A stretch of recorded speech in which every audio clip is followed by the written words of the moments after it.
Ukraine in the United States since February 21, during the most difficult time of her country's modern history. She's been a staunch promoter, advocate. She's been absolutely everywhere during these past 3 years since the war started, and it hasn't been an easy job.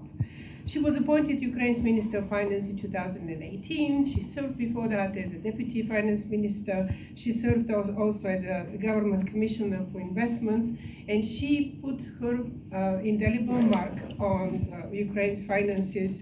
She co-authored Ukraine's macroeconomic revival program, conducted unprecedented fiscal consolidation, leading to a deficit to GDP of only 2%. That's way below the United States deficit, of course, and debt to GDP reduction to below 50%. And before this career in public service, she was working for 17 years in the private sector. And Minister Fotyga, Anna Fotyga served as Polish member of the European Parliament twice, between 2004 and 2005, and later 2014 and 2024. She served as Minister of Foreign Affairs of Poland in 26-27. She was member of the Polish Sejm, chief of the Chancellery of the President Lech Kaczynski, and member of the National Security Council. And most importantly, very importantly actually, in the 80s, she was working for Solidarność in Poland. She was a member, and then she was head of the International Office of Solidarność. Thank you very much. Welcome to our conference. I will turn to Ambassador Markarova first, and then we'll switch. Let me join. Here is the microphone. No, from here. I'll join. Thank you so much for this introduction, and thank you for having me here. I would suggest all of us to follow Peter's advice, and for our event today to be both informative and thought-provoking, if not provoking, as he said. But look, 1,203 days at this phase of the war, because Russia attacked us in 2014, and this war has been ongoing for almost 11 years now. But for 1,203 days, Ukraine defends itself, defends its homes, its land, its sovereignty, its territorial integrity, its freedom from the brutal aggression. And it's very important to, I think, get the facts straight and be very clear about what is going on there. There is nothing we've done to provoke this. There is nothing we've done to start this war. Ukraine was never a threat to Russia, unless, of course, being independent and being successful and being European is a threat. And 1991 was the best year for us and for so many other, at least for 14 countries, which were captive nations before that, because we became independent and we got our chance to build our independent countries, make our own mistakes, of course, and we've made a number of them, but do what our people want to do on our land, choose our government and also change it on a regular basis, as Ukraine has done, and just try to build a better future for our country. And we all hoped, and I know it was not just a hope in Kyiv, but in so many capitals which were captive nations before 1991, that Russia would choose the same. But unfortunately, they have chosen a path of reconstructing the empire, which didn't work in the form of Soviet Empire or Russian Empire, and it will not work as the Russian Federation Empire. But unfortunately, a lot of people are paying the ultimate price because of the empire's overreach, and because they're trying to keep not only people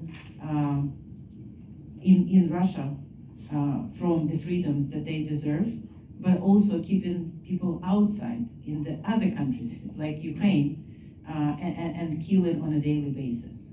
Now, nobody wants peace more than Ukraine.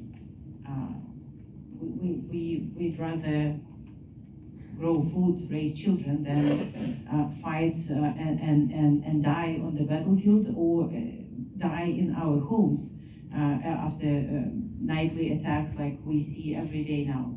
But we don't have any other choice, and there is no other alternative for us than to defend our country. because there is no way Ukraine is returning under occupation.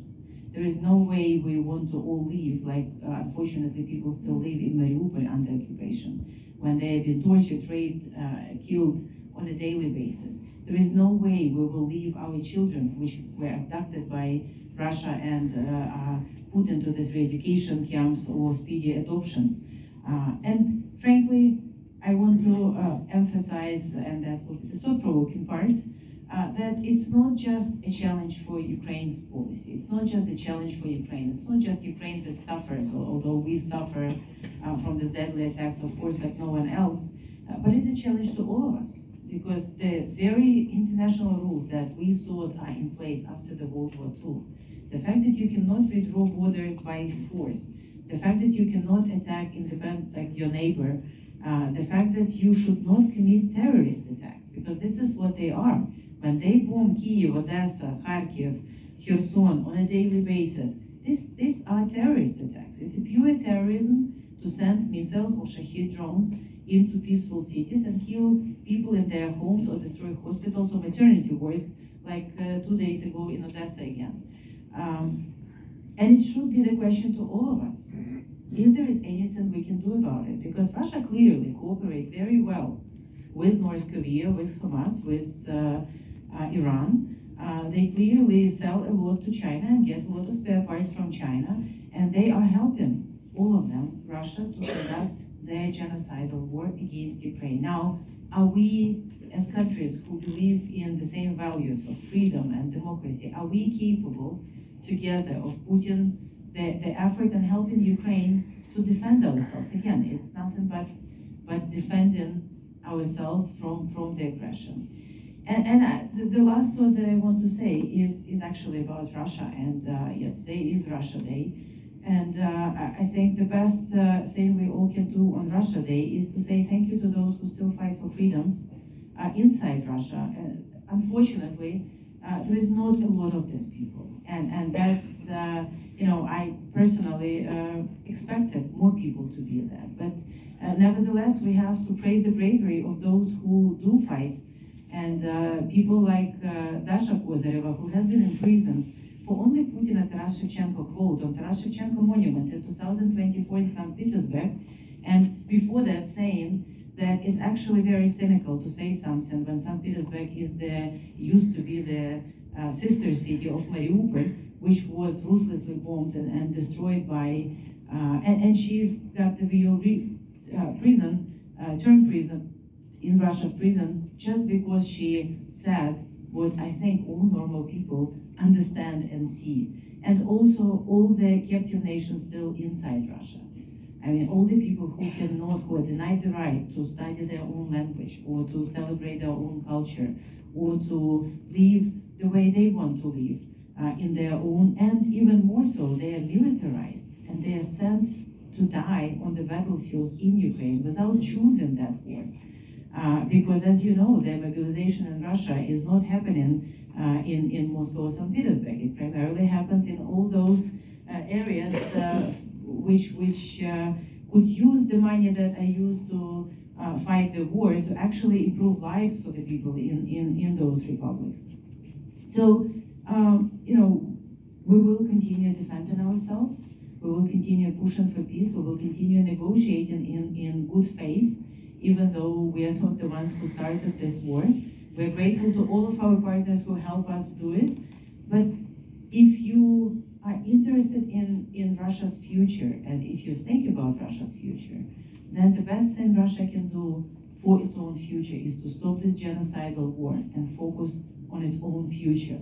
And because Russia's future is without occupying Ukraine. That's one thing that we are 100% sure, and that's something that Ukrainian men and women on the battlefield, but also Ukrainian mothers and Ukrainian teachers and Ukrainian medical professionals are saying and proven over and over again, even after the brutal attacks.